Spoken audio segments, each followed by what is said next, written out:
Assalamualaikum warahmatullahi wabarakatuh. Selanjutnya permintaan video pembedahan kelinci untuk pasien metode terapi kelinci, yaitu untuk pasien atas nama inisial B dari Banten.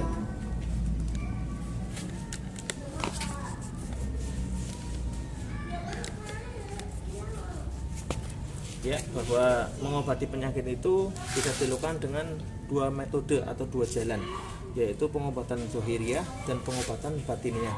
Pengobatan zahiriyah itu pengobatan secara ilmiah seperti pengobatan minum obat, pengobatan bekam, pengobatan minum jamu, terus pijat misalkan. Nah, untuk metode pengobatan seperti ini adalah metode pengobatan batiniah namanya, yaitu metode pengobatan menggunakan doa. Metode pengobatan yang tidak terlihat, ibaratnya mengobat dengan batin, kebatinan, batiniah seperti itu. Nah, terapi batiniah sendiri ada dua pilihan, yaitu memindahkan penyakit ke kambing dan memindahkan penyakit ke kelinci. Namun hampir 100% pasien kami memilihnya kelinci. Maka demi kemanfaatan dan kemaslahatan umat, kami menggunakan metode terapinya yaitu dengan kelinci. Nah, kali ini adalah penyembelahan pembedahannya untuk pasien ini. Kita cek nanti penyakit-penyakit apa saja yang terlihat di kelinci, karena penyakit yang terlihat di kelinci adalah penyakit-penyakit yang pindah ke kelinci atas izin Allah. Nanti pertama-tama seperti biasa kami cek tentang gelembung masuk angin, karena hampir semua orang sakit itu ada masalah di gelembung masuk anginnya. Karena memang gelembung masuk angin itu bisa menjadi biang terjadinya banyak penyakit yang berbeda-beda. Gelembung masuk angin adalah masuk angin yang masuk ke dalam tubuh selama bertahun-tahun dan tidak bisa keluar. Akhirnya jadi gelembung masuk angin. Nah, gelembung masuk angin seperti ini. Ini gelembung masuk angin ya, yang berbusa seperti ini gelembung masuk angin. Gelembung masuk angin, yaitu masuk angin yang lama tidak bisa keluar, akhirnya jadi gelembung. Kemudian di sebelah sini ini juga ada gelembung-gelembung masuk angin. Ini walaupun mungkin tidak begitu jelas di HP, tapi ini mungkin sedikit terlihat. Ini gelembung masuk angin, ini gelembung masuk angin. Di sini juga ada gelembung masuk angin juga ini. Di sini ini gelembung masuk angin juga banyak. Kemudian ini gelembung masuk angin juga. Ini gelembung masuk angin yang kepindah ke kelinci ya. Ini juga ada gelembung masuk angin.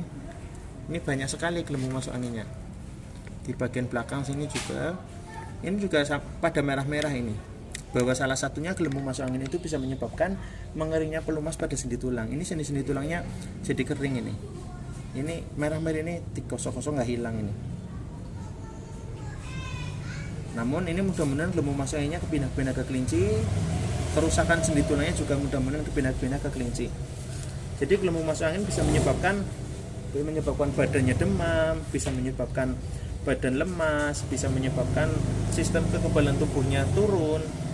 Yang mana ketika terjadi sistem kekebalan tubuhnya turun, maka disitulah bisa memicu banyak penyakit-penyakit yang masuk. Gelembung masuk angin juga bisa menyebabkan tensi darahnya tidak stabil dan lain-lain. Nah, terkhusus untuk pasien ini, bahwa gelembung masuk angin bisa juga menyebabkan cairan asam pada darah yang di kulit itu tidak bisa keluar dengan baik.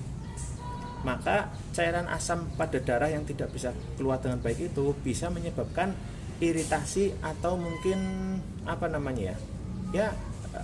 radiasi gatal-gatal atau penyakit kulit seperti itu. Penyakit kulit itu juga bisa bermacam-macam, bisa gatal, mungkin bisa model kadas, kudis, kurap dan lain-lain. Belum lagi bisa juga menyebarnya virus penyakit kulit tersebut bisa disebabkan karena tidak hanya tentang cairan sampah asam pada darah itu tidak keluar, juga bisa juga disebabkan atau didukung oleh misalkan kulit kita sering terkena kotoran binatang misalkan, atau kotoran-kotoran yang lain, itu juga bisa. Maka didukung oleh virus-virus dari kotoran tersebut juga bisa terjadi. Namun apapun itu, bismillah, lewat metode pengobatan terapi kelinci kita bantu doa terus setiap hari untuk memberikan kemudahan kesembuhannya oleh Allah. Mudah-mudahan Allah memberi sembuhnya mudah gitu ya. Walaupun tetap ada prosesnya. Kemudian di area sini ya, bentar. Ini juga ya itu gelembung masuk anginnya banyak. Ini penyumbatan darah di kaki juga ada. Ini penyumbatan darah juga yang bisa menyebabkan asam urat, mungkin kakinya sakit, gampang kesemutan. Seperti ini juga, ini penyumbatan darah juga di kaki. Itu juga bismillah, mudah-mudahan kepindah ke kelinci agar penyumbatan darah di kakinya normal kembali. Kemudian ada penyumbatan saluran darah di belakang kepala juga sama belakang leher. Nah, penyumbatan darah ini yang bisa menyebabkan sistem darahnya juga tidak stabil, menyebabkan leher bagian belakang sakit atau mungkin sakit kepala. Namun mudah-mudahan ini bisa dipindahkan ke kelinci, sembuh total atas izin Allah.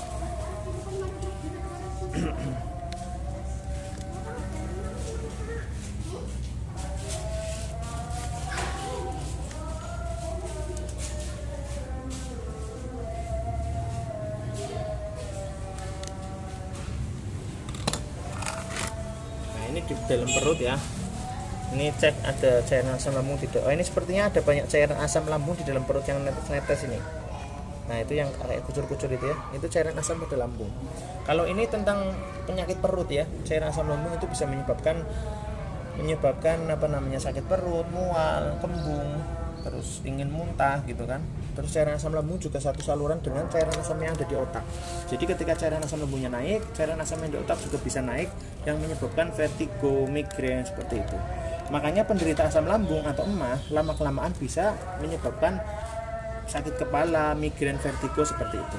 Namun ini bismillah, cairan asam lambungnya pindah-pindah ke kelinci. Mudah-mudahan cairan asam lambung yang ada di dalam tubuhnya pasien berangsur-angsur normal, sehat walafiat. Amin ya rabbal alamin.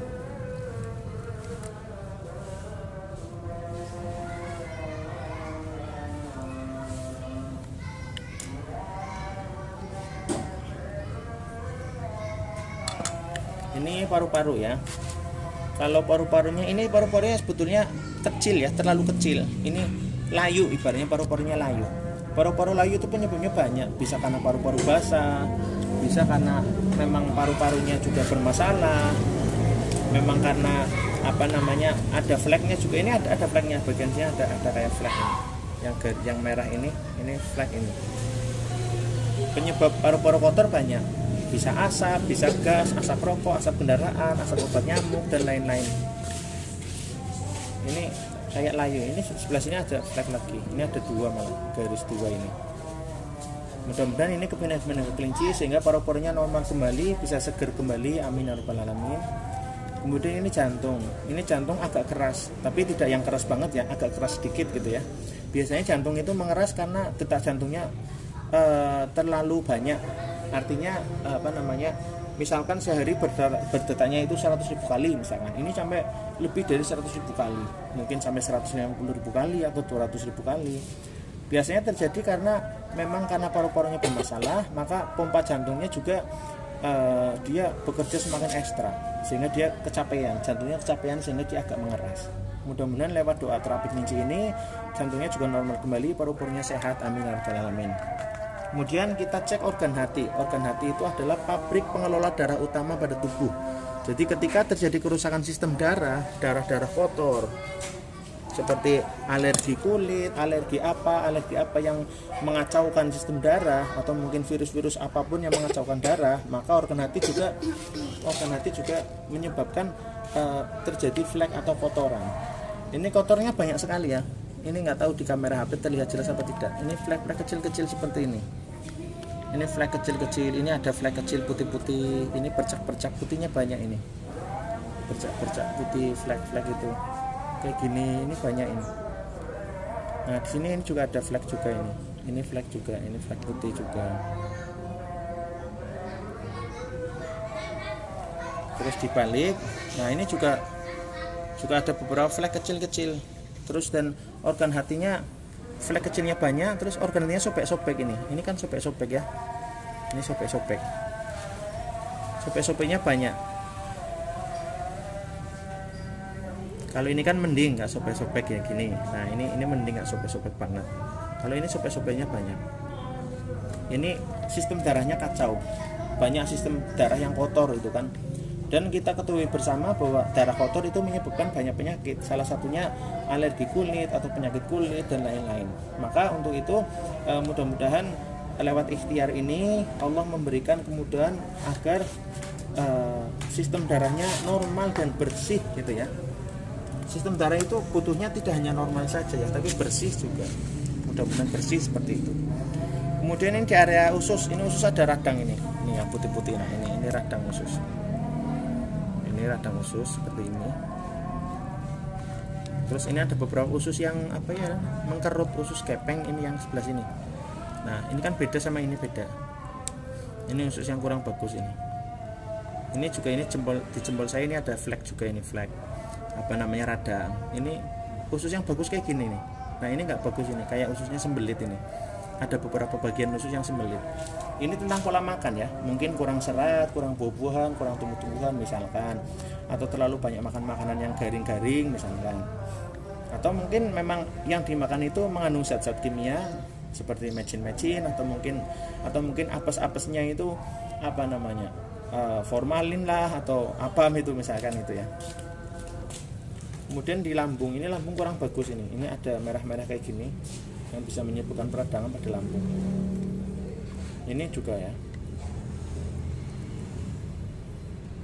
Nah kemudian ini pankreas itu tempatnya glukosa dan insulin. Ketika glukosanya naik turun, itu pankreasnya juga bermasalah. Pankreas itu harusnya di sininya tumpul melingkar kayak gini, setengah lingkaran, sebelah sini juga iya. Namun ini agak melancip ya. Nah gini, agak bundar. Di sini agak bulat, di sini agak melancip. Ini kurang bagus. Berarti sistem gulanya itu naik turun gitu, tidak stabil maksudnya.